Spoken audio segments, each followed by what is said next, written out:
एक व्यक्ति बहुत दुखी था। उसके पिता की मृत्यु हो चुकी थी। पूरे घर की जिम्मेदारी उस पर आ गई थी। बहुत मेहनत करने के बाद भी उसकी समस्याएं खत्म नहीं हो रही थीं। वह निराश रहने लगा था।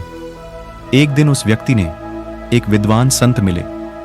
व्यक्ति ने संत से कहा कि मैं बहुत परेशान हो गया हूं, मुझे अपना शिष्य बना लीजिए। संत ने कहा कि ठीक है, तुम शिष्य बन जाना, लेकिन पहले अपनी परेशानी बताओ। शिष्य ने कहा कि गुरुजी, मेरे जीवन में एक समस्या खत्म नहीं होती है और उससे पहले ही दूसरी सामने आ जाती है। इस कारण मैं बहुत दुखी हूं। किसी भी काम में सफलता नहीं मिल पाती है।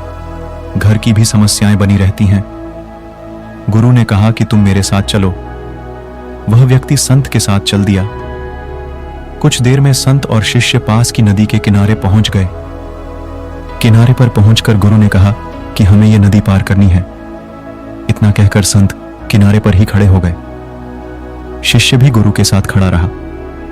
कुछ देर बाद शिष्य ने कहा कि हमें नदी पार करनी है, तो हम यहां क्यों खड़े हैं?